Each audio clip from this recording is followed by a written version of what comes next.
제목은 뭐 일반적인 제목입니다. 억울한 우리 사회 그 대안은.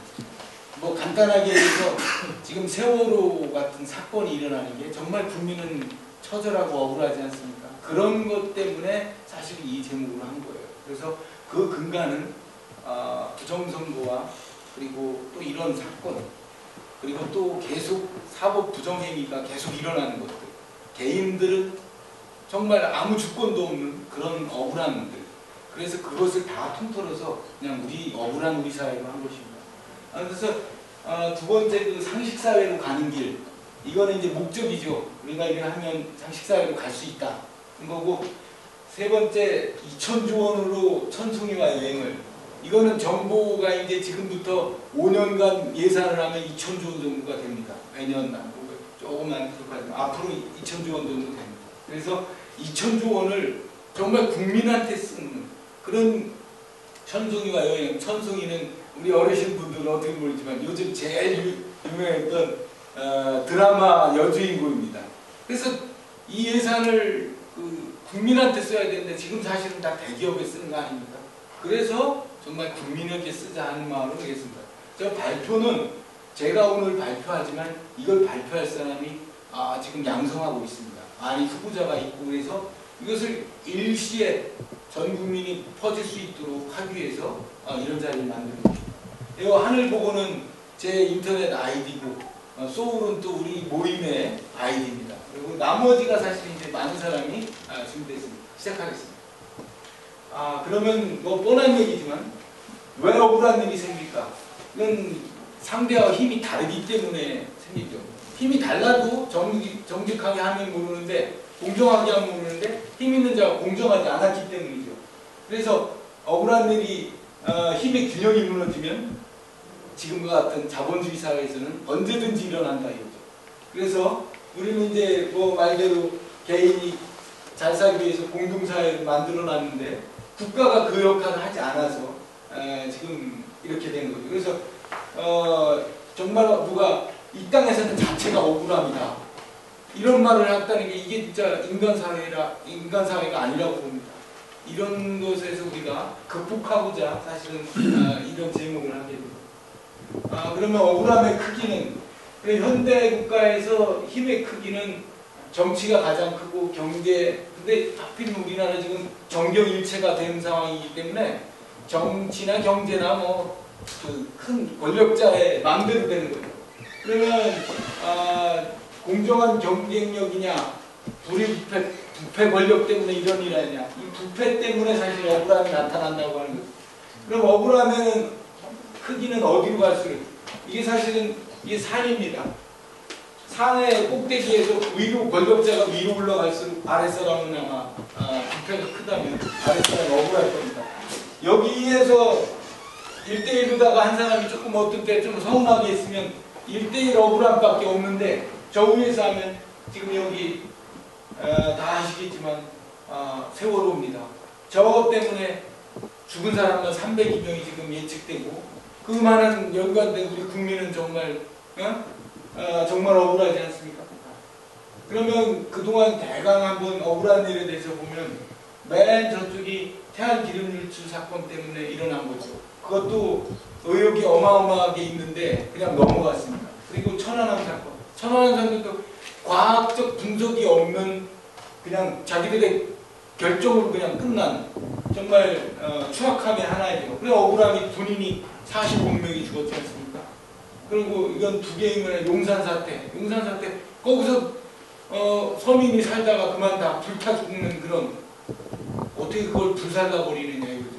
그래서 그런 것과 다시 저건 쌍용자동차 파업 당시의 그 억울함, 그리고 다시 아까 얘기한 세월호가 있습니다. 이 땅에서 자체가 억울합니다. 이게 보면 이해가 없는 얘기를 꺼낸 건 아니라고 생각합니다. 그러면 우리나라 역사를 한번 대강 정치 권력의 역사라고 했지만 대권자만 나는 겁니다. 대한민국에서 민주주의가 이렇게 오는 과정에서 처음에 정조 순조에서 이완용이 이제 정권을 잡았다고 볼 때, 그때는 사대주의에서 식민주의로 악질적 변태가 되더라고요. 그런 거죠. 그다음 이완용의 그 일제 총독부를 일제 1단계로 규명하고 이승만과 그 다음에서는 분단을 이용하고 사대주의를 이용한 일제 권력 2단계라고 규정하고 그 다음에 이제 4.19 혁명이 일어났는데 그 1년간은 공백기였다고 보죠. 근데 그 이후로 또 박정희가 군부 쿠데타로 인해서 군부 독재와 일제 잔재를 뒤엎고 3단계로 넘어갔죠. 그래서 김재규 부장이 박정희 대통령 독재를 중단시킨 사살이 있었다는 건 다 알고. 그래서 그 다음에는 전두환이 또 군부 제2 군부 쿠데타가 일어났습니다. 그래서 87년도 국민혁명이 일어났는데 이게 미완의 혁명이라고 그런 거는 사실 이때 이런 좋은 거를 만들었음에도 불구하고 상 김씨가 합의에 실패해서 노태우한테 정권을 놔줬습니다. 이것은 또 군부 정령에서 정말 계속 악질적으로 변하는 걸 보여주고 있습니다. 그러면 또 그 다음에 김영삼이 3당 합당을 해갖고 대통령이 됐기 때문에 그 일제 잔재리 이런 사람들 꼭 그대로 다 갖고 있었죠. 이게 계속 그래서 이 국민들은 억울한 일이 일어날 수밖에 없다 하는 그런 걸 보여주고 그 다음에 김대중이 대통령 됐는데 사실은 너무 IMF라든가 이것이 너무 어려운 상황에 대해서 실제로 그분의 그 역량을 다하지 못한 좀 아쉬운 거라고 민주일기라고 유명했습니다. 그리고 우리나라 정치 권력 역사를 그 다음에 노무현 때는 노무현이 근데 대통령은 아주 획기적으로 했는데 보면 그 일제 잔재들이 총 반란 시기라고 그래서 사실은 뭐 어려웠죠. 정권은 잡았지만 어려웠어요. 그리고 그 다음에 이명박은 일제 독재 부패 기득권이 점령입전 찬탈을 했죠. 그리고 그 이명박도 사실은 BBK 사건은 선거법 위반이고 사실은 부정 선거죠. 그런데 그냥 넘어가고 그 BBK 사건과 태안기름 유출 사건이 사실은 혼재되어 있습니다. BBK 사건을 막으려고 한 게 태안기름 유출 사건으로 해석됩니다. 그건 상당히 복잡하기 때문에 오늘 설명은 못 해드리고요. 그 다음에 MB정부에서 그 다음에 뭐 FTA 광우병 건, 기타 용산 참사 이런 것들이 정말 국민의 입장에서는 정말 이게 식민지가 아니면 일어날 수 없는 일들이 계속 일어나는 거예요. 그래서 박근혜 정부가 왔는데 지금 우리가 이걸 얘기하지만 선거 쿠데타로 규정하고 있습니다. 실제로 앞으로 보겠지만 증거 자료는 뭐 너무나 많죠. 그거 보겠습니다. 이제 우리 민족문제연구소의 작품이라고 하는 백년전쟁 근현대사를 정리한 건데 윗부분이 가해자고 승리자로 알려져 있지만 사실은 가해자죠. 그리고 아랫부분 대부분이 피해자입니다. 근데 윗부분 그 가해자들이 이끌어온 세상에서는 이런 어마어마한 불의가 일어나면서 국민은 억울함에 처했다는 거죠. 그 마찬가지 이어서 이거는 저 만자쪽 용산타 MB정부의 최근이죠. 쌍용자동차, 유성기업, 대기업. 정말 식민지 시대나 나올 수밖에 없는 이런 암울한 억울한 일들이 계속 있죠. 또 개인적으로는 스타 최진실, 또 장자연, 또 노무현 대통령, 또 최근에 박은지 민주당 부대표, 또 서울시 그 세무녀가 죽은 이 개인적으로 봐도 이게 사실은 사회적 타살이라고 할 만큼 그런 어마어마한 그 억울함에서 죽을 수 있는 그런 거죠. 그러면 또 이번 정부 박근혜 정부 내에서 맨 좌측 이남동 열사가 분실을 저렇게 하려고 기획했다가 사실 위에서 그냥 다리 위에서 그냥 분실을 했다고 합니다. 쇠사슬을 묶고 어찌 쇠사슬을 묶고 분실을 할 수가 있습니까? 성자가 아니면 할 수 없는 그런 것을 했다고 봅니다. 그리고 이거는 지난 거지만 그 천안함 건 때 한주 준이가 수중 작업을 했는데 사실 여기에서 단서가 일어났죠. 이게 그 실제 아니고 그 일부러 증거 거짓 자료를 만드는 그런 것을 끌어올리고 그래서 결국 한준우씨는 죽었는데 이유가 없게 만들어버린 그런 거죠. 그리고 이거는 그래서 뭐 말장난인 줄 알고 누가 뭐라 그러지만 왜 하필이면 46명이 죽었느냐 끊어서 읽으면 사립을 했다. 이것을 정확하게 아는 사람은 사립이라고 했다고 지금 하고 있습니다. 그러면 또 개인적으로 저 숱하게 많은 사람이 억울함에 죽어갔습니다. 자살한 거죠. 억울함이 끝이 없다 이거죠.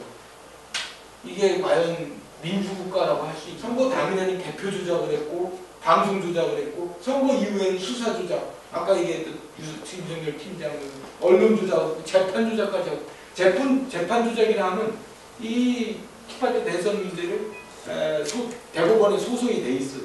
근데 아직까지 단 한 차례도 신문도 하지 않고 그냥 넘어요. 실제 법사는 180 안으로 1심으로 끝나는 건데 시작도 안 하고. 그래서 지금 더한 거는 그 만여 명의 소수인단의 대표 두 사람 대표를 구속 수사를 했어요. 명예훼손. 지금 상태가 이런 상태입니다. 그러면 우리가 또 MB 정권에서 박근혜 정권으로 넘어온 거니까 MB 정권의 주요 선거 과정을 한번 보면 그 MB 정권 시작 위기지방선거가 천안함 때 일어난 겁니다. 부풍 의혹이죠. 그런데 그때 우리 국민은 사실은 속지 않았어요. 그래서 야당이 서울시장을 빼놓고는 승리했습니다. 그래서 1차 MB의 그 부풍 작전은 실패했다 이렇게 봅니다. 지금의 하지만 또 저 서울시장 선거가 한명숙하고 붙었을 텐데 저것도 부정선거가 부정의혹이 많이 있습니다. 그리고 그 다음에 2차는 19대 국회의원 선거인데 한나라당이 압승을 합니다. 근데 이 부정선거 의혹이 여기서부터 이제 증거가 좀 나온 것입니다. 3차는 사실은 오세훈 시장이 자기가 이제 주민투표를 했는데 실패했죠.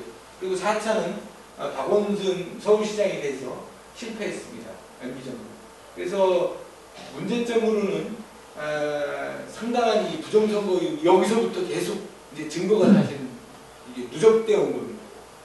18대 대선 이전 사회 분위기는 뭐 다 알겠지만 용산 사태라든가 기흉전자, 언론인 해고, 언론 사사를 모두 낙하산으로 채우고 그래서 우리가 이제 과학적으로 이렇게 보면 천안함 사건을 아까 이렇게 억울하게 생각하는 하나의 큰 기점이 되는데 현대과학이 완전히 실종된다고 그러죠. 3세기가 후퇴했다고 과학계에서는 판단해요. 그 이유는 갈릴레오가 지동설을 주장할 때 그게 안 먹혔는데 우리도 이거 천안함권은 과학이 전무한, 육하원칙이 전무한 이런 보고서를 내놓고서 그냥 통과시켜버렸어요.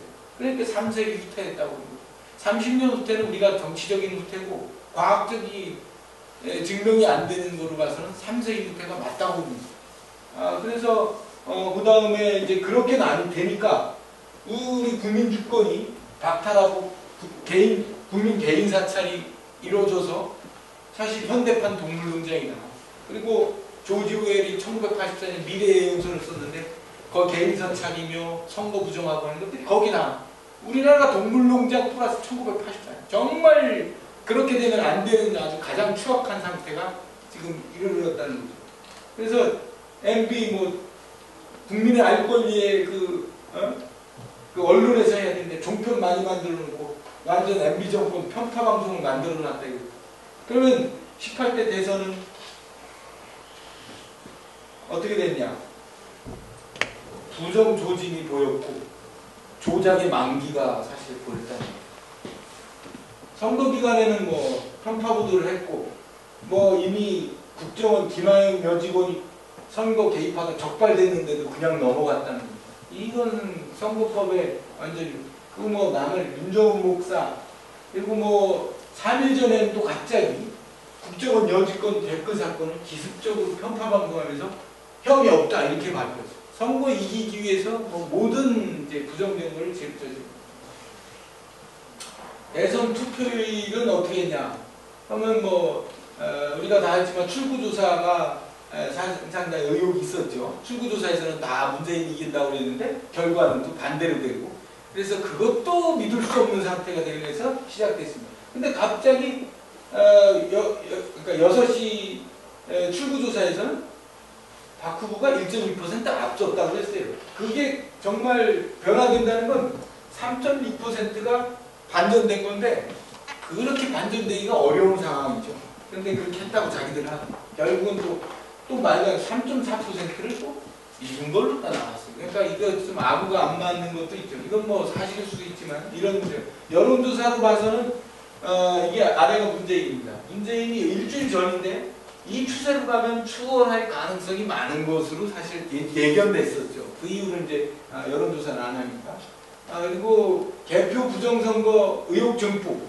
뭐 다 하지만 국정원 부정선거 개입으로 사실 선거 무효 사유죠. 두 번째, 컴퓨터 사용을 했어요. 근데 사실은 수개표를 또 실시를 안 했어요. 대부분이 뭐 안 한 걸로 나와 있어요. 후에 이제 설명하겠지만, 그럼 그것 자체로도 선거도 무효 두 번째 사유. 근데 또 세 번째, 이 투표 분류기 조작 해석을 갖다 이 그루터기 추억이라는 이 닉네임이 있는 걸 인터넷에서 이걸 명확하게 퍼즐 맞추기식으로 해석을 했어요. 근데 이 사람이 또 실종됐어요. 자, 뒤에 설명을 하겠습니다만, 시연 시간하고 선거 상황표하고 기록이 사실 아구가 안 맞고 막 뒤바뀌기도 하고 막 그런 거죠. 그럼 소스 프로그램이 있는데 거기에 전문가가 하나도 없다는 사실. 그걸 알았어요. 그러니까 비전문가가 소스 프로그램 보고 뭐 분석을 해요. 그냥 넘어가. 그리고 나머지는 선거 불복이라고 뭐 한겨레 신문에다가 신문에 기고나 하고 뭐 선관위에서 이런 짓을 정확하게 국민한테 알릴 생각은 안 하고 마치 홍보나 하고 그랬어요.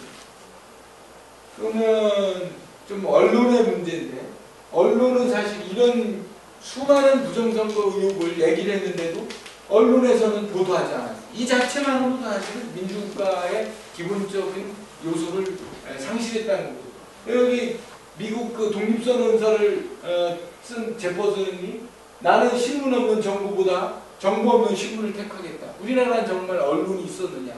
100대 언론이 역할을 하지 않았다는 것으로 나왔어요.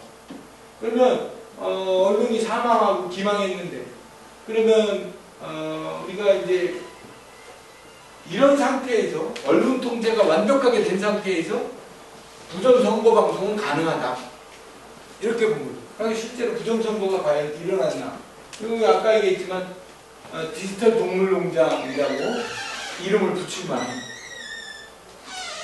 이제 선거 개안부부터 선관위원장까지 이런 상태가 있는데 부정선거 의혹 하나 의혹인데 다 아시겠지만 국정원 언론 조작에 의한 불법 대선 개입이 확인됐는데 뭐 국방부 끝에 뭐 그 댓글 사건 2천만 큰 거였는데 그건 뭐 더 알아보나마나 사실은 법이 제대로 된다면 그것만으로도 무효지. 그리고 나머지가 이제 아까 얘기했지만 권은이라든가 윤석열 팀장 때문에 선구위 수사 조작한 것이 또 드러났고 그리고 표창원 교수가 또 그랬고 그리고 이제 그럼에도 불구하고 중앙선관위나 국정원에서 내부 양심자 고발이 명심선언을 한 사람이 하나도 없다는 게 이게 좀 이제 안타까운 거죠. 그래서 사실은 이거 국민적으로 볼 때는 국정원이나 중앙선관위는 해체하거나 그 직원을 전원 교체해야 되는 그런 상태예요. 그리고 두 번째 의혹은 중앙선관위에서 수개표를 실시하지 않았어요. 대부분이 10여 분 만에 끝났죠. 사실은 1시간 반 이상 걸려야 되는데 10분 안에 다 끝냈어요. 그것만으로도 수개표 안 했다는 것이 증명되죠. 그러면 컴퓨터로 보조 수단이 아닌 주수단으로 사용했습니다. 그것은 선거 무효입니다. 선거법상으로. 컴퓨터를 사용했다고 하는 순간 선거 무효예요. 근데 대법원에서도 그건 컴퓨터가 아니다. 중앙선관위에서는 그거 기계장치다. 뭐 이러고 있습니다. 사실 근데 뒤에 보면 알겠지만 겉도 컴퓨터, 속도 컴퓨터, 프린터가 다니고 프로그램에 도는데 컴퓨터가 아니라고 하는 사실은 이게 뭐 초등학교, 유치원이 지금 컴퓨터를 보고 있는데 그것을 말장난을 한다는 것이죠. 이게 막 그림에서 보시면 겉도 컴퓨터, 속도 컴퓨터, 프린터 다 연결되어 있는데 이걸 컴퓨터가 아니라고 기계장치라고 한다 이거죠. 이게 어찌 말이 되냐. 그럼 부정선거 세 번째. 아까 했지만 프로그램에 의한 개표 조작. 이게 지금 정말 제일 지금 추악한 프로그램에 의한 개표 조작이 나왔습니다. 이것도 아까 그루터기 추억님이라는 사람이 로지스틱 함수라고 하는 것을 해석을 했어요. 그래서 이제 그 사람도 이제 실종이 돼서 아직까지도 어디 있는지를 몰라요. 그러면 이제 한번 간단하게 뭐 제목만 보면 그 선관위 기록 부상의 그 부정선거 증거는 미분류가 뭐 5% 이하야 되는 미분류가 너무 많아. 10%가 가까워요. 어떤 때는 10%도 넘고 그 자체가 사실은 미분류가 그렇게 나왔다는 자체가 사실 선거 무효죠. 그리고 그 다음에는 홈표라고 하는데 저 홈표라는 건 사실은 1번 게 2번으로 가거나 2번 게 1번으로 바꿔치기 했다는 거죠. 저 바꿔치기가 여기 보면 100장 중에 10장이 나왔어요. 이게 한 번 그냥 우연히 걸린 건데 어느 때는 더 했을 수도 있고 뭐 이런 것까지 추정이 되는 거예요. 그러면 그 다음에 이제 그래서 결국은 선관위에서는 정상적인 답변을 하지 못해요. 그 이유를 찾아봐요. 그러니까 국가기관이 이제 기본이 상실했다 이렇게 증명하겠습니다. 이게 조금 전에 간 서울 보세요. 100장 중에 10장이 이게 문재인 표인데 박근혜 표에 들어가 있다는 것을 우연히 참관인이 뭐 해야 될지 모르는 참관인이 이렇게 보다가 자기 할 일이 없어가지고 이거 뭐냐고 그러고 봤더니 100장 중에 10장이 나왔다는 거예요. 그 하나만 봤는데도 이렇게 됐는데 그냥 넘어가요. 그러니까 또 선관위원장 당신이 발견했으니 얼마나 다행이냐 또 넘어가고 나머지는 뭐 부정을 했거나 말거나 사실은 그런 거죠. 근데 그것을 참관인이 아무도 그 역할을 안 했다는 것이 이제 문제죠. 이것도 그렇고 뭐 여기 이렇게 이거는 무효표죠. 중간에 이렇게 이것도 박근혜에 가 있다는 거를 하나 잡은 겁니다. 그리고 뭐 아까 송파구죠. 이것은 이제 공직선거법 178조 3만 위반인데 공표 전에는 이것을 방송국에서 공표를 하면 보도할 수 없는 건데 이제 이게 방송국에서 먼저 보도하고 뭐 이런 일이 나옵니다. 이걸 보면 저 좌측에 이제 맨 처음이니까 빨간 데하고 요 노란 데가 있습니다. 여기가 선관이고 이게 이제 그 방송국에 발표된 시간이죠. 사실은 이 왼쪽에 그 선관위가 먼저 발표하면 방송국에서 발표해야 되는데 저 빨갛게 된 데가 순서가 거꾸로 된 데예요. 방송국이 먼저 뭐 발표하고 먼저 발표한 것도 요거는 2분이라지만 여기는 2시간 10분짜리가 있어요. 어찌 방송국에서 2시간 13분 전에 선관위에서 투표하고 있는데 발표를 했다는 거예요. 시간상 자기들 문서상으로 나오고 이거 우리가 만드는 게 아니고 그러고 뭐 이건 자기들 또 오류라고 하나요? 그러니까 이거는 그 남양주에서 2시간 아주 대표적인 제일 긴 거에 하나 속합니다. 이런 것들이 숱하게 많아요. 한두 개가 아니고. 그럼 여기 또 경북 경산시 2시간 36분이 언론에서 먼저 발표가 되는 거죠. 이게 부인할 수가 없는 사건들이 지금 뭐 많죠. 이런 것들이 2시간짜리들이 한 10여 개 건됩니다. 10분 이런 거는 뭐 아까 말한 대로 뭐 빨간 거, 이 빨간 거는 뭐 다 빨간 게 순서가 뒤바뀐 거예요. 10분 뭐 15분 뭐 이렇게 계속 이런 상태를 해놓고 그럼 경산시를 보면 여기도 마찬가지예요. 빨간 게 언론 제공 시간, 여기 요쪽 시간을 보면 이게 그 선관위에서 공표 시간. 이게 경북 경산시 단 하나도 뭐 잘못된 거 다 순서가 엇갈린 것 같이 이렇게 빨갛게 됐어요. 이걸 뭐 문서 오류라고 할 수 있나요? 그리고 이거는 서울시도 또 뭐예요? 서울시 강동구인데요. 언론 제공한 거 마찬가지로 저 빨갛게 이렇게 된 건 그러니까 보면 이건 얼추 맞는 거예요. 이것도 사실 조금씩 안 맞긴 해요. 왜냐면 똑같은 게 많아요. 최소한 뭐 10초든가 어디가 이쪽이 빨라야 되는데 똑같은 게 많구나. 그런 걸 아예 뺀 거죠. 심한 것만 보면 빨간 게 다 뒤바뀐 거죠. 언론이 먼저 발표되고 여기 선관위원장이 공포하고 뭐 이런 서울 강동구도 1시간 44분 강동구 제 유튜브 요새 1시간 44분 나온 거 이런 것을 부인하기가 어려운 거예요. 나머지 저 빨간 것도 다 뒤바뀐 거예요. 저 하얀 것. 그러면 이게 아까 말한 공직선거법 178조 사망 위반 공표 전에 언론에서 보도할 수 없는데 보도한 거니까 그게 설령 맞다 하더라도 선거법 위반이죠.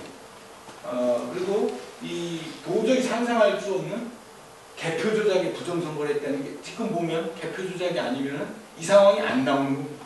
그러니까 컴퓨터로 먼저 자료를 방송국에 주었다는 소리예요. 미리 줬다가 적당히 발표해라. 그러니까 그 순간 방송국에서 자기들 숙달대로 먼저 막 발표하고 그런 게 나오고. 그러니까 뒤에서 적당히 또 이제 선관위에서는 문서 조작을 해서 비슷하게 만들어 놓다가 그러니까 그걸 복구도 못해가지고 걸린 것들이 이런 거예요. 자기들이 많이 숫자를 맞추는 게 있어요. 대법관이 부정선거를 자행했다 이렇게 보고 있어요. 그러니까 아까 이제 모든 얘기를 한 건데 해설편입니다. 저 빨간 게 다 언론 방송에 먼저 발표를 하고 이렇게 잘못됐다. 이거는 공직선거법 위반에 이런 거고, 우리 135로 들어서면 수험생이 시험 보고 있는데 여기서 먼저 합격 불합격을 내놨다는 거랑 똑같은 상황이죠. 이게 있을 수가 있느냐고. 이거는 이제 두 후보간 득표를 변화를 그림으로 이제 그리는데 이게 어떻게 이렇게 매끄럽게 될 수 있느냐.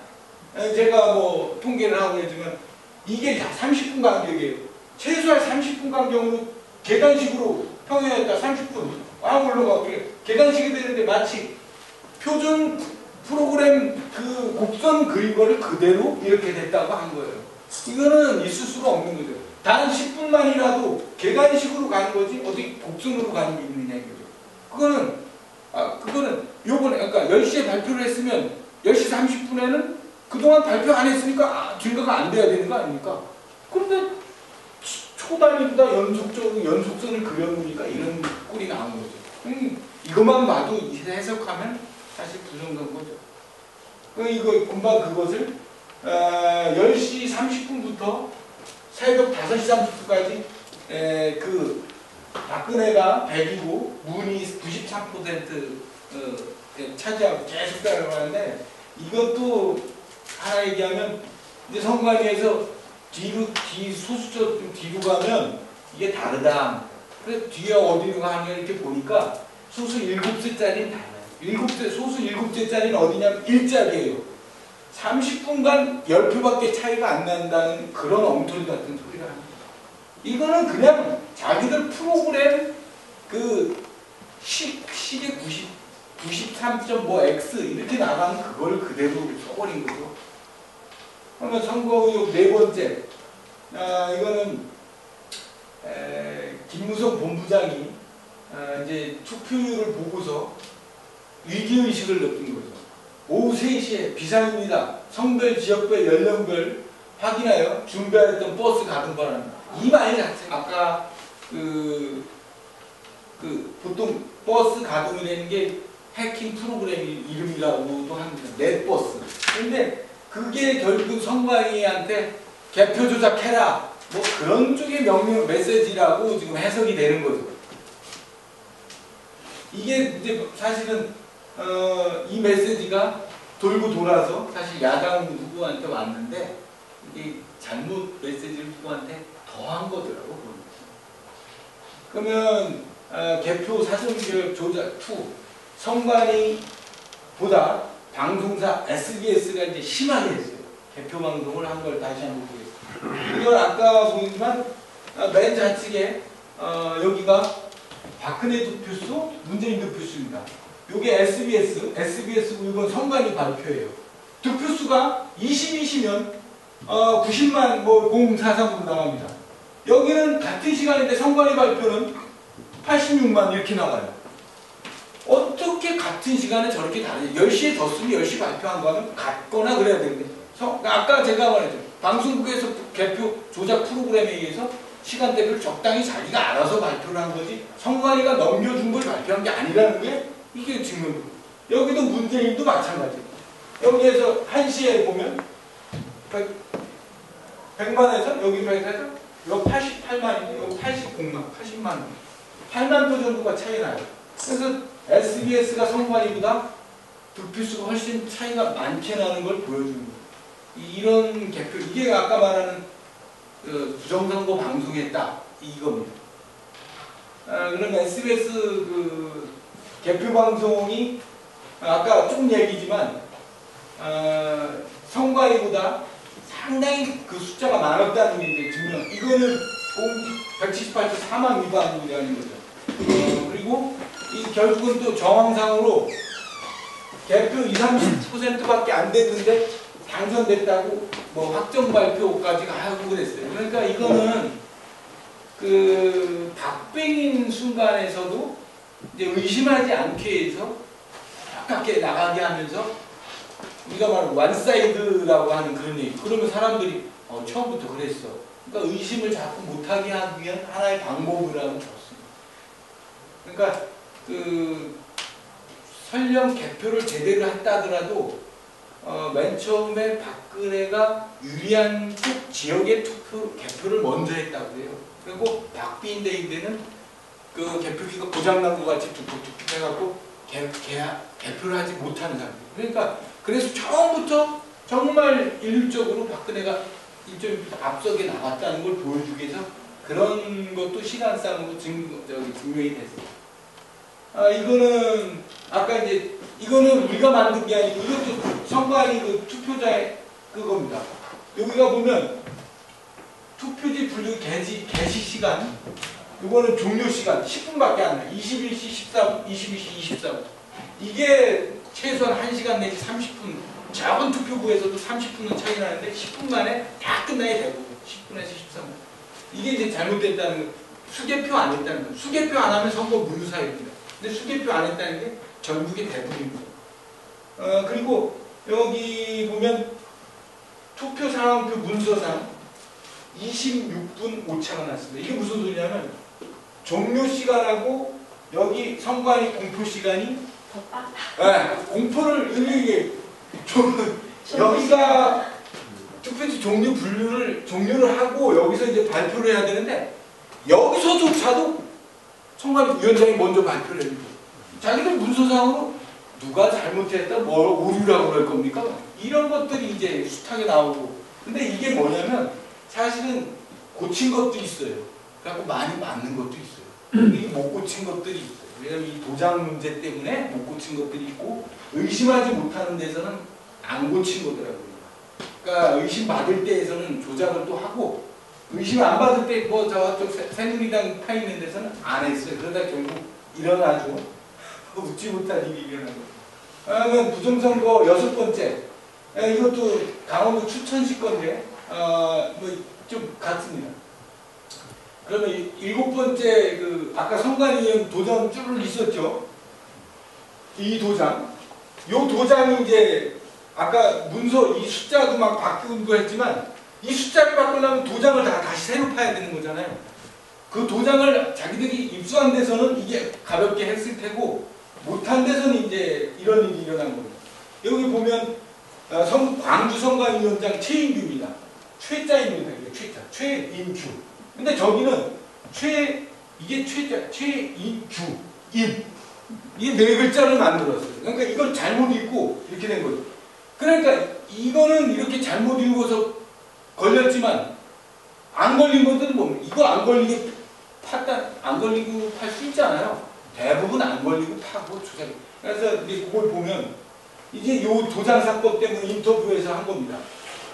그래서 뉴시스 기자가 그 광주 선관위한테 도장 2개인 거 알고 있냐 하니까 뉴스로 봐서 한다. 뭐 이렇게 답변했어요. 그러니까 그러더니 더 황당한 건 도장을 부종류로 찍었다 해서 문제될 것이 없다. 이런 말을 또 해요. 아주 뭐.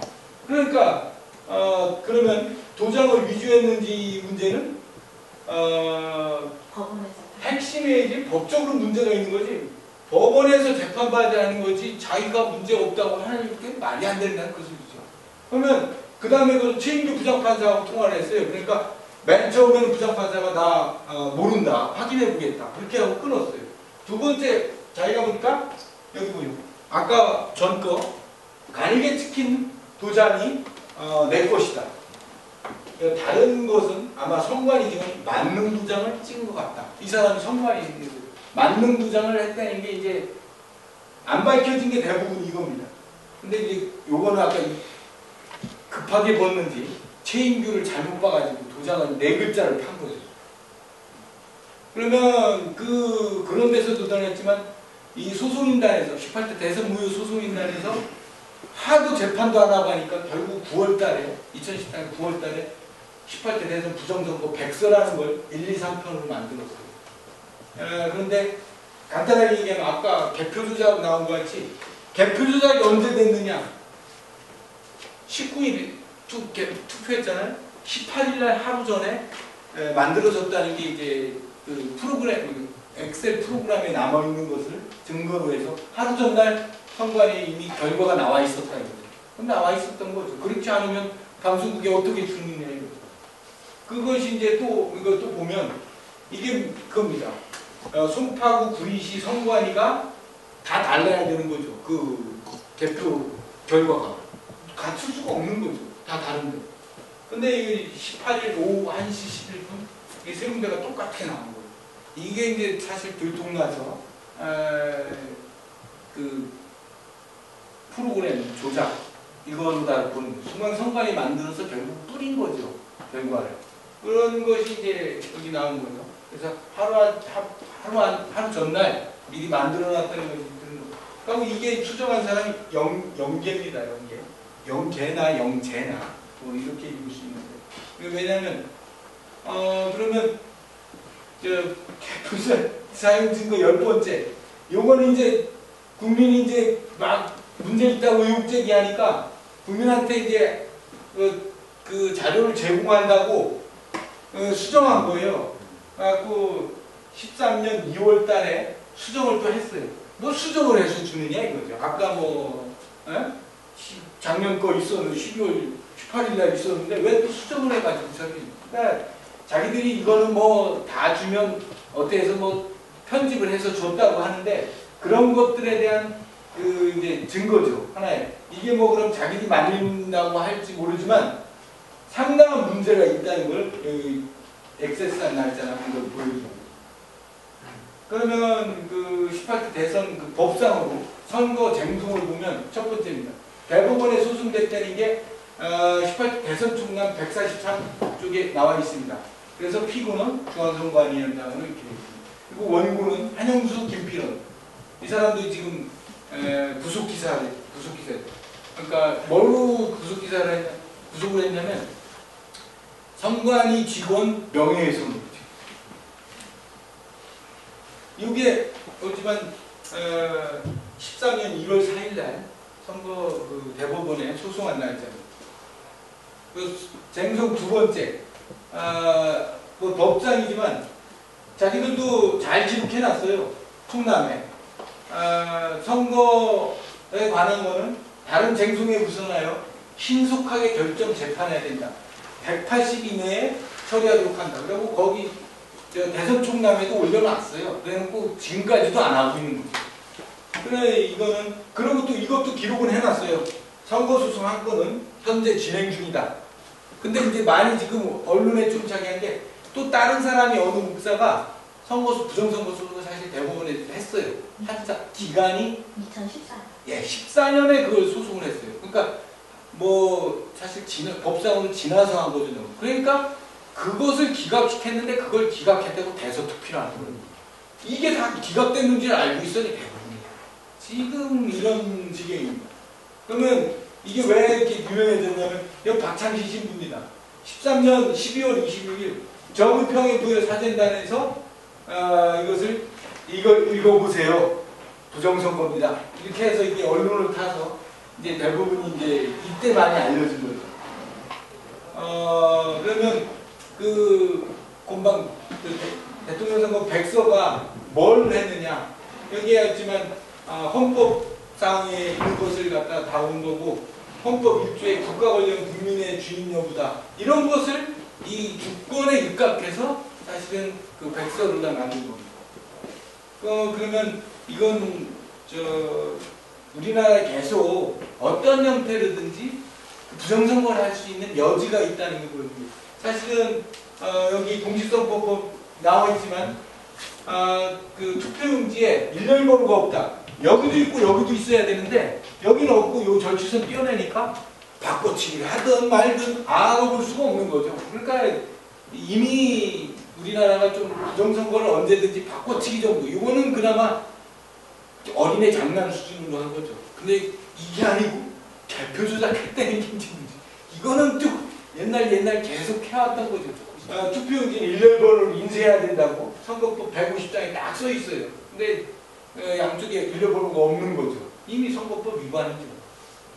그리고 정상적인 범위는 아까 얘기했지만 여기도 번호가 있고 여기도 번호가 있어야 이 다음에 정말 문제가 되면 제 걸 한번 확인하고 싶다. 확인하자. 딱 번호가 맞는 건데 지금 이게 확인 불가 이렇게 된 거죠. 이래 놓고 이제 안 놓고 선관위에서는 자기들이 권력을 이용하고 아마 이권을 얻어내는 거 아닌가 싶습니다.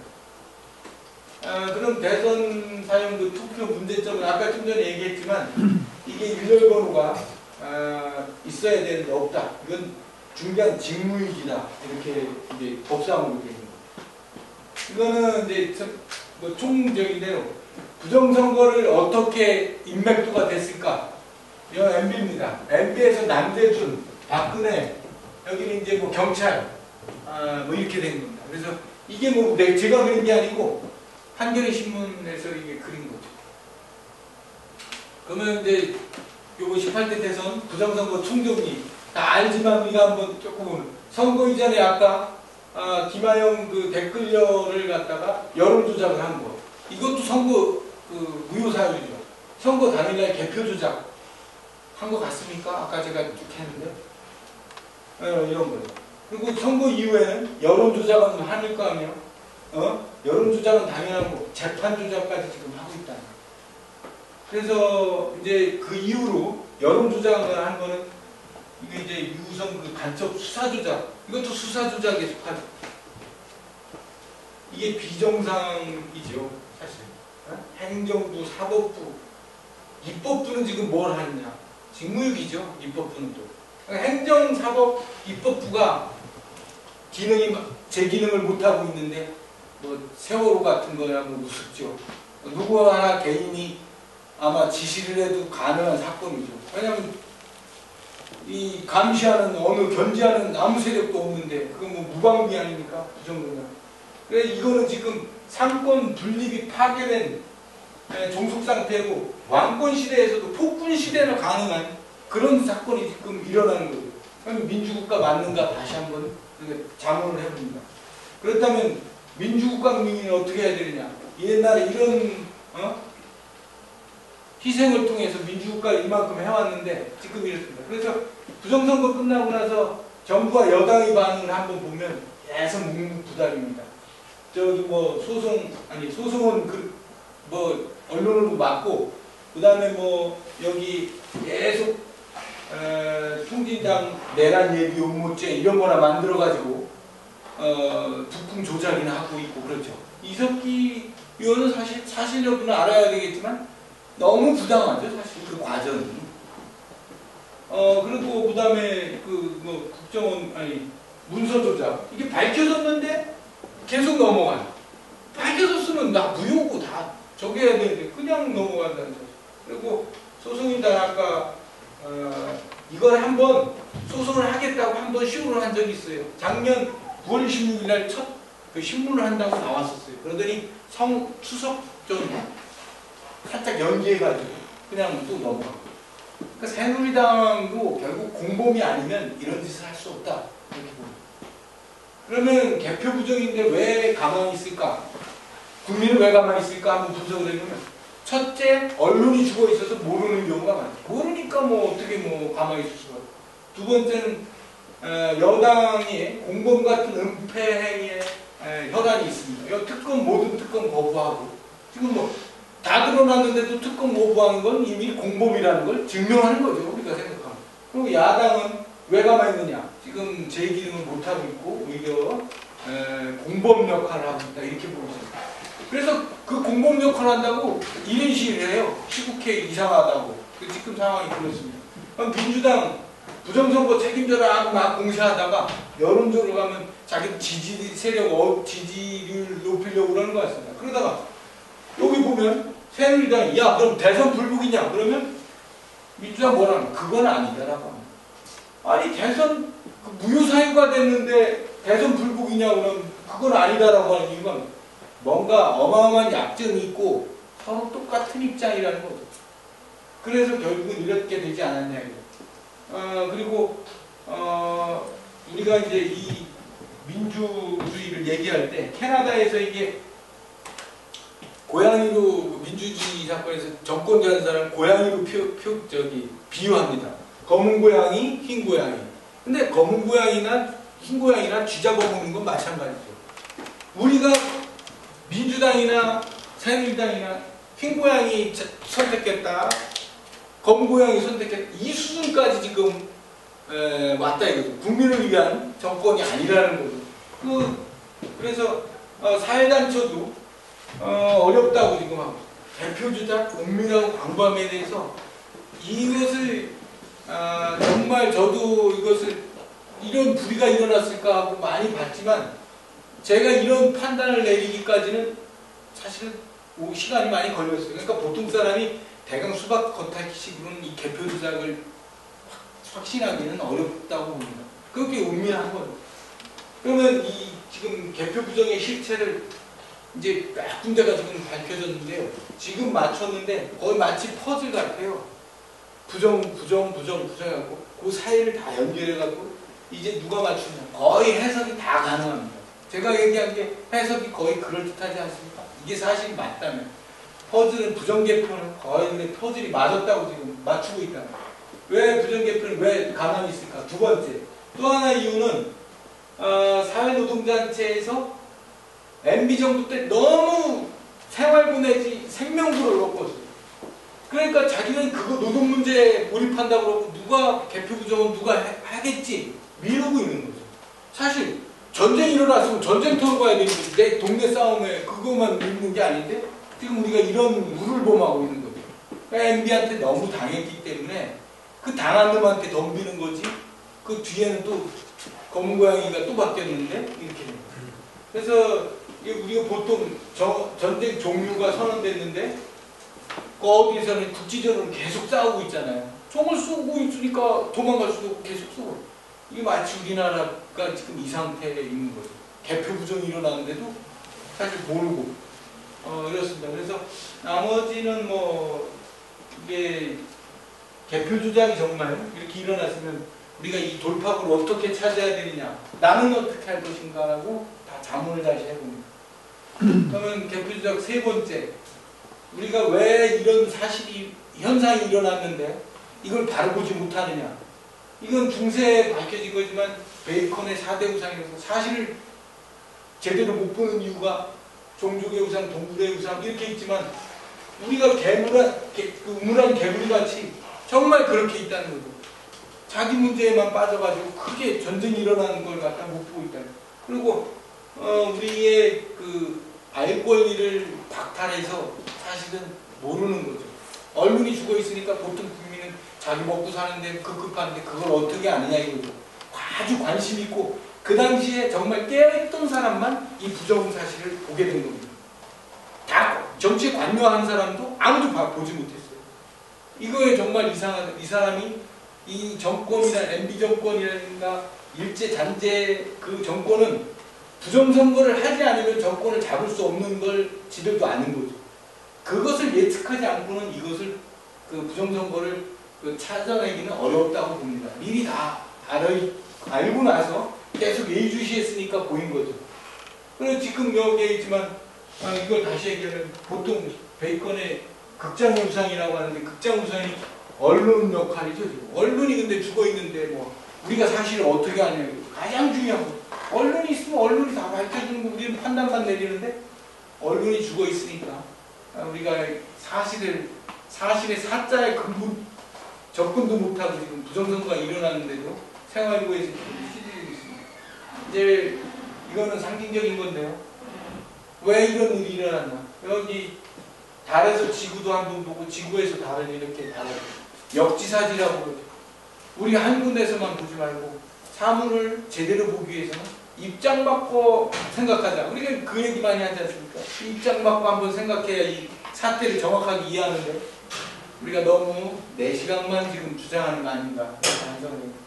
그러면 부정선거를 막지 못하면 어떻게 되겠냐. 미래 예상을 하고 뭐 100년 전에 나라를 뺏겼는데 독립을 오지 않았으면 어떻게 했냐. 뭐 뻔합니다. 3.1 부정선거 가만히 있었다. 어떻게. 87 국민운동이 없었으면 지금 이 상태라도 민주주의를 회복할 수 있었냐. 근데 이제 12, 19 부정선거를 밝혀내지 못하면 어떻게 되냐. 저쪽 다시 100년 전 수준으로 다 우리가 식민지 수준으로 돌아가는 거 아니냐. 이렇게 예측합니다. 역사적 시각이라고 했지만 이건 국민의 일개 역사학자가 본 시각이 아니고 국민의 입장에서 정리한 것입니다. 그러면 이것을 민주문제연구소 우리 여기 회원이 많이 계시지만 과거를 정리할 것인가 미래를 열어갈 것인가. 역사는 미래를 위해서 필요한 거지 과거를 사실을 밝혀내기 위해서 한 거는 근본의 목적은 아니죠. 그걸 바탕으로 미래를 얻기 위해서 한 거기 때문에 민족문제연구소의 역할이 크다고 봅니다. 아까 얘기한 거지만 독립운동에 하지 않았다면 어떻게 되겠냐. 이렇게 됩니다. 부정선거 막지 못했으면 이런 부패가 계속됐을 거예요. 87 국면이 없었으면 이런 억울한 국민이 계속 죽어갑니다.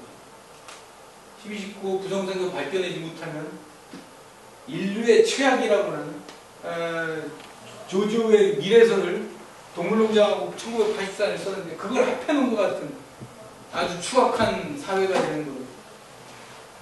그러니까 옛날에 이제 그때 과연 혁명에 누가 나섰느냐, 일제식민지에는 누가 나섰냐, 뭐 그런 겁니다. 그러면 그때 누가 나섰냐, 식민지 때 독립운동을 누가 했냐, 다 국민이 했죠. 근데 이 세 시기에 계속 참여하지 않은 세력이 있어요. 누구겠습니까? 사실 공무원입니다. 공무원이 계속 권력자 입장에서 계속 독버섯처럼 기생을 하고 있어요. 언제든지 부패를 저지를 수 남는 만한 그런 걸 아주 줄기차고 일제 뭐 우리가 일제청산 민주문명에서 가장 하고 있지만 그게 이제 계속 이어져 왔다는 거예요. 그래서 인권이 유린되고 국민주권이 전무한 상태 100년이 지났어도 매국노는 계속 민주주의는 그래서 이제 계속 정리를 해야 되는데 우리나라 현주소가 어떠냐는 걸 그림으로 한번 분석해 놨습니다.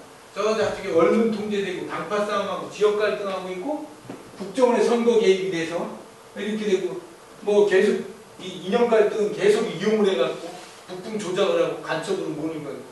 또 거기에 일반인들은 기득권과 소외층이 지금 가불관계 수준으로 해가지고 사실에 입각해서 접근하지 않고 권력으로 다 승부가 납니다. 이게 이제 우리나라의 비극이죠. 이거는 잘 안 보이겠지만 하여간 뭐 12시 그 부정사회 분위기 조작 그리고 선거 기간 내에 부정선거 일어났던 거 그 이후로 쭉 뭐 박근혜 대통령이 자기 국정원 도움을 안 받았다 뭐 이딴 말 한 걸 순서적으로 한번 들어봅니다. 그래서 맨 끝에 이게 바로 대전 부정선거 방송이다 그 순서라는. 근데 우리가 여기서 제가 이거 타임머신이라고 했지만 우리가 타임머신을 타고 만약에 이렇게 보면 이게 정말 사실을 바라보지 않을까. 그래서 타임머신을 타고 한번 18대 대선 부정은 다 아시다시피 관제 언론 때문에 국민의 알 권리가 손실되고 역사 왜곡은 돼 있고 막 지금 뉴라이트 문제 있죠. 관건비 국정원, 검찰, 경찰, 사법부, 선관위, 국방부까지 사실 됐어요.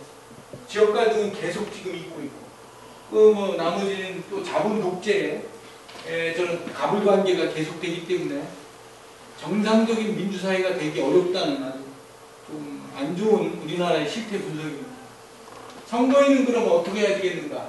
법원 이제 관계되는 데를 쓴 거예요. 법원 그리고 국민이 사실은 금방 지금까지 역사적인 문제를 다루지 않고서는 새누리당이 속성을 모르는 거죠. 새누리당은 사실 일제 앞잡이들 후순 아닙니까? 그런데 그런 것들을 알기 위해서는 100년 전쟁도 필요하다. 여론은 언론인, 뭐 민주단체도 필요해서 저기 증인도 이렇게 만들어내서 법원 자료를 해서 법으로 다 지금 현재 문제를 제도권으로 해결하는 방법이 이 방법이다. 근데 이 방법이 사실은 국민이 다 알지 못하면 그 사람들이 칼자를 잡고 있기 때문에 이건 이론상의 얘기지 사실은 이대로 맡겨서는 뻔히 그냥 저쪽 편 손을 들어줄 그런 공산이 큰 거죠. 그러면 언론 문화 측면에서는 어떻게 해야 되느냐 할 때 핵심 자료를 지금 제가 같은 핵심 자료를 이제 많이 알려야 되는데 언론인, 네티즌, 뭐 노조, 정의구조 사재단, 뭐 시민, 농민단체, 청년 유니언까지 알려야 된다. 이것을 빨리 알리면 빨리 알릴수록 이 승부는 빨리 난다고 보는 거죠. 그러면 국민 똑같은 입장이지만 국민 주권 회복 차원에서는 어떻게 해야 되느냐? 그러니까 국민 여론은 어떻게 해서 정말 언론이 지금 통제되어 있기 때문에 직접 소통을 해야 된다. 이런 얘기를 다 한 겁니다. 그리고 내부 양심 선언도 발굴하고 국회에 쓸만한 국회의원한테 1%가 안 됩니다. 국회의원 1% 누군가를 좀 잡아서 여기에서도 옳은 소리를 할 수 있는 그런 것을 해야 되지 않냐. 이런 얘기에서 결국 군경은 또 중립을 시켜야 되는 그런 상태죠. 우리가 이 주권 회복을 하려면. 아니면 또 괜히 국민하고 경찰하고 싸우는 이런 또 모습이 되니까. 그리고 또 지금 현재 뭐 국민TV 있고 하는데 좀 더 힘을 실어서 정말 공정 보도를 할 수 있는 그런 사회를 그런 시기를 만들자. 이거는 선거민주주의를 이제 이쪽 부정선거한 쪽 이건 좀 아니죠. 대강 어떤 배치도죠. 여기에서 전략도인데 이거는 개발적으로만 해놔서 이제 잘 보이면 그 핵심 인사한테 빨리 알리자. 그 그림입니다. 이거는 12, 19 그 부정선거를 하는 부정선거를 밝히는데 어떻게 해야 되느냐. 유엔에서도 이게 국제 문제에 있기 때문에 지금 반기문 총장이 있지만 유엔 총장도 이걸 좀 조정 역할을 할 필요가 있다. 이런 얘기를 하고 주체 세력인 우리가 어떻게 하느냐. 그리고 여기 이제 국정원 경찰 여기도 사실을 밝히게 해서 많이 하고 결국 대법원의 정의 재판이 이루어지도록 하자. 뭐 그런 것을 한번 도표로 그린 겁니다. 그래서 대안으로는 그러면 이런 부정선거가 일어나지 않을 그런 국민 주권을 다 돌려주고 각자 기관에서는 역할을 할 수 있는 민주국가 선언서, 그러니까 옛 독립선언서 아니면 USA의 독립선언서 뭐 그런 거 같이 우리도 민주국가 선언서를 만들어서 그것을 국민이 그 주권을 알게 하고 민주주의를 회복하자. 민주국가 선언서는 만들어져 있습니다. 그러면 이제 이거는 부정선거 이제 본격적으로 어디에다 밝혀야 되느냐 이런 것을 통해서 안다는 거죠. 영화로도 다 돼 있고 동영상으로도 미션 동영상, 뭐 사단도 고발 영상 이런 거 있듯이 핵심 동영상이 다 있습니다.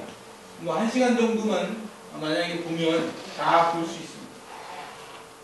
여기는 언론을 통해서 이제 빨리 알리는 방법. 지금 현재 그 언론, TV하고 신문이 있는데 이제 SNS까지 동원해서 전 국민한테 빨리 알리자 이거죠. 아까 그 핵심 그 부정선거 증거자를 가지고.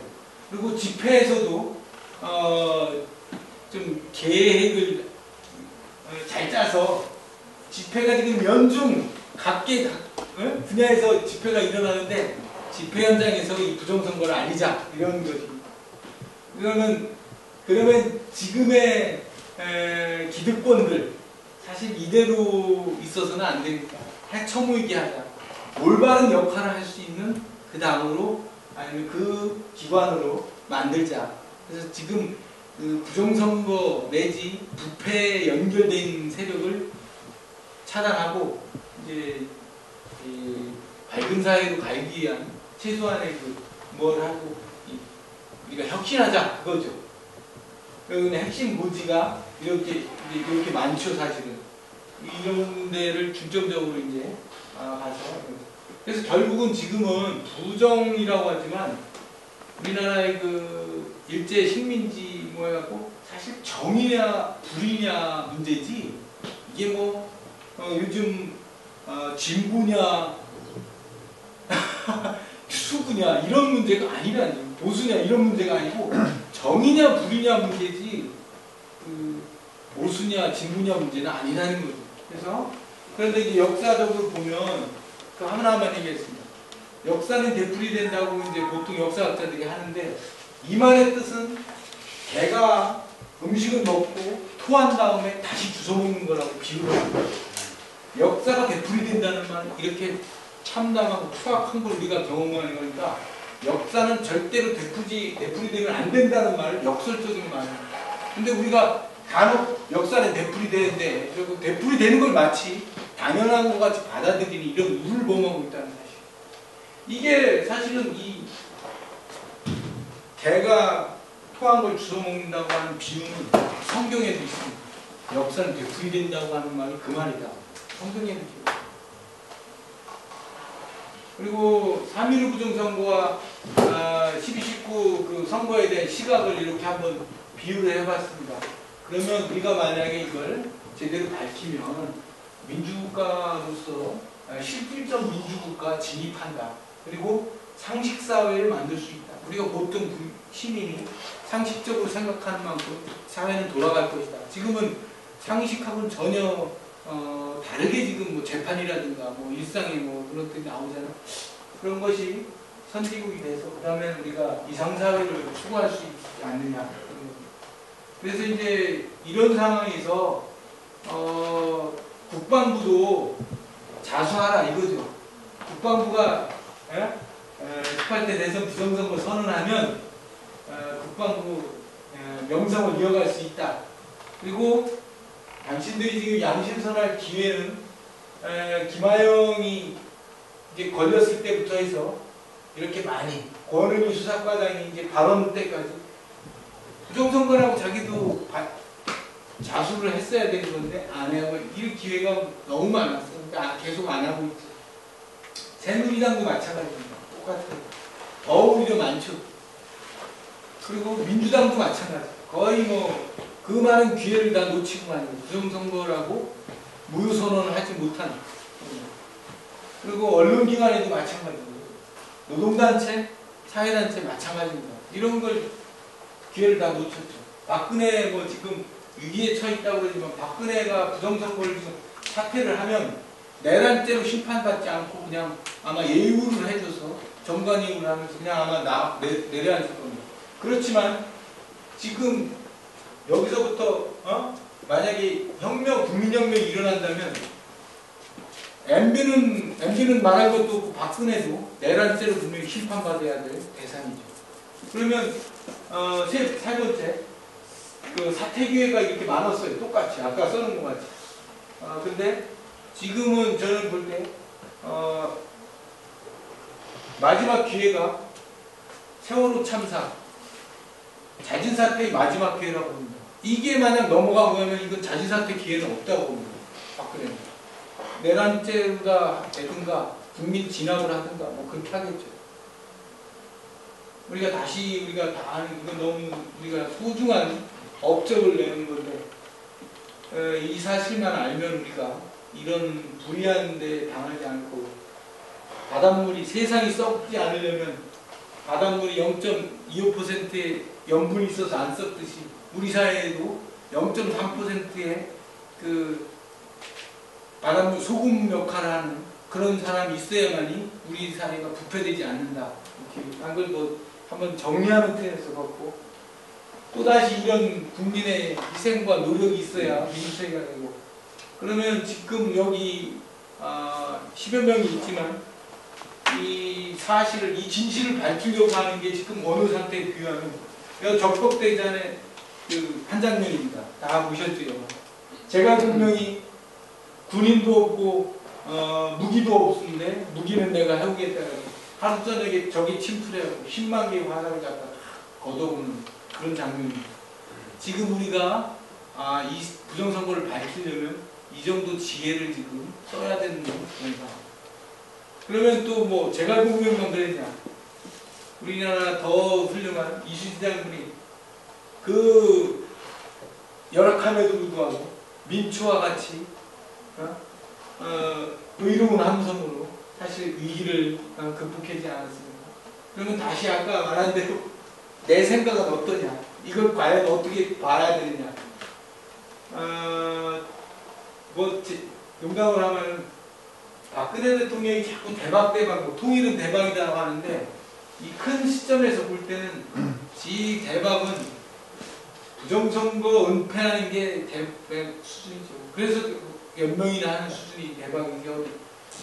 그 우리나라의 통일은 제가 50살이지만 50년 동안 소원으로 들었지 무슨 대박 수준입니까? 소원이 더 그래 국민에게 소원은 통일이다.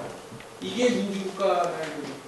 그럼 우리의 미래는 우리가 이제 크게 이게 죄송한 우리 민주문제연구소의 우리 조혜가 보시는 분한테 정말 죄송한데 이 역사를 제가 일반인으로서 이걸 이렇게 해결할 때 우리나라가 왜 이렇게 주권 국가로서 살아오지 못했냐는 것을 한번 해봤습니다.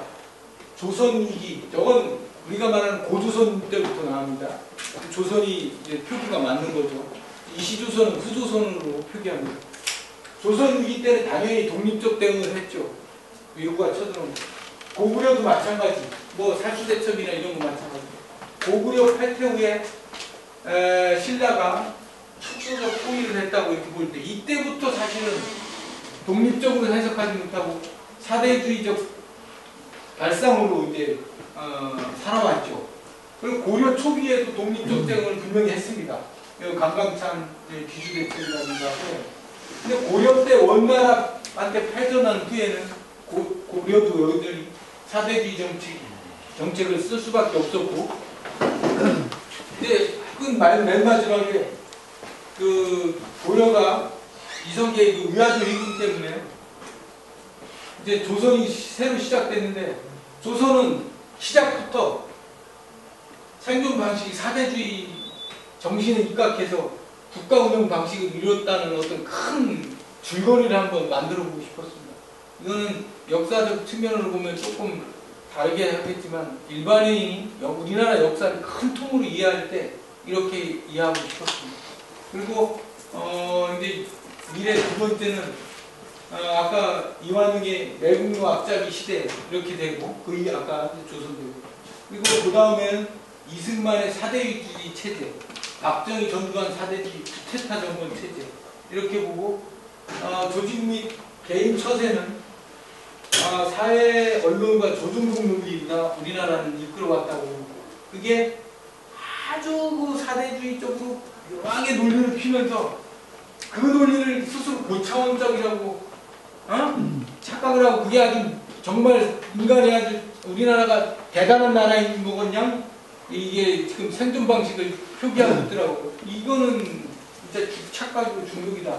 그래서 이제 우리나라는 그런데 이제 대부분이 지금 문제가 사대주의 체제, 권력자의 편이고 다수결 민주주의의 원칙을 악용을 해서, 새누리당 뭐 지금 보면 뭐 토론 없는 민주주의가 없는데 토론 생략하고 다수주의로 다 저 다수결로 다 그냥 끝내려고 하는, 이건 민주주의가 아니라는 거 증명이죠.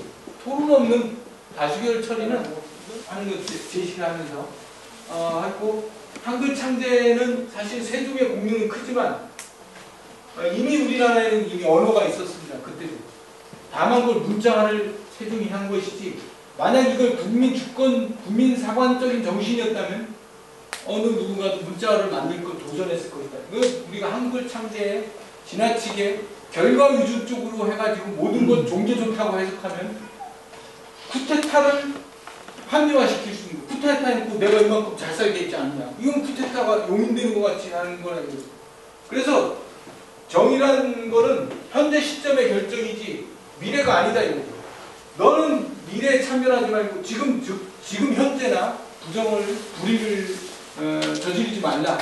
이런 역사적인 의미입니다. 그래서 불의를 미화하기 위해서 미래를 포장할 수 없다. 반칙의 애국자는 아니지 않냐. 이 쿠데타의 논리가 여기에서 나왔다고 봅니다. 그래서 이건 세종대와 함께 어마어마하게 죄를 저지르는 발언을 제가 했는데요. 이건 세종대 발언이 아니라 민족적인 그 역사적인 문제를 얘기하고 세종대왕이 정말 존경하고 가장 존경하는 사람입니다. 그러면 우리 독립국으로서 국민 논리를 하는 이 사회가 정말 발전할 거라고 봅니다.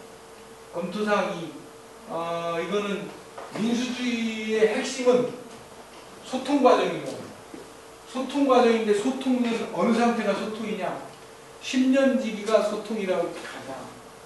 과거도 알고, 과거도 서로 공유하고, 현재도 공유하고, 미래도 한 반수 이상 공유할 수 있는 그 상태가 소통인데, 우리는 소통을 하지 않고 자꾸 뭐 민주주의라고 하는데 그건 아닌 거예요. 그래서 독립적 그 대응 방안이 부재하거나 포기하고 살고 있다는 게 우리나라 이제 현실이죠. 그래서 지금의 미래는 어떻게 할 것인가? 현재 우리나라가 경제력이 8위인데 경제력이 8위인데 사대주의를 하면서 산다는 게 과연 가능하냐? 구도적으로 불가능하다는 거예요. 강대국의 먹으니까 키워서 잡아먹는다는 게 이거 하지 않습니까? 아주 작을 때는 깨봐야 먹을 게 없으니까 키우다가 어느 정도 잡아먹을 때 동물 잡아먹을 때 강대국의 머리감밖에 안 된다.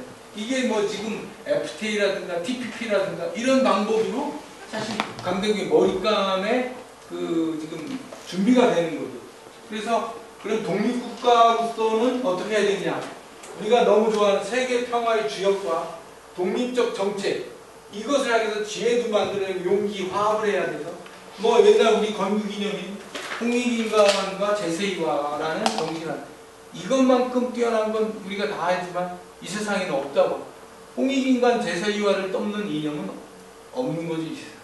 이런 좋은 이념을 우리가 갖고 있는데 뭐 우리가 주도해야죠. 세계 평화를 우리가 주도해야죠.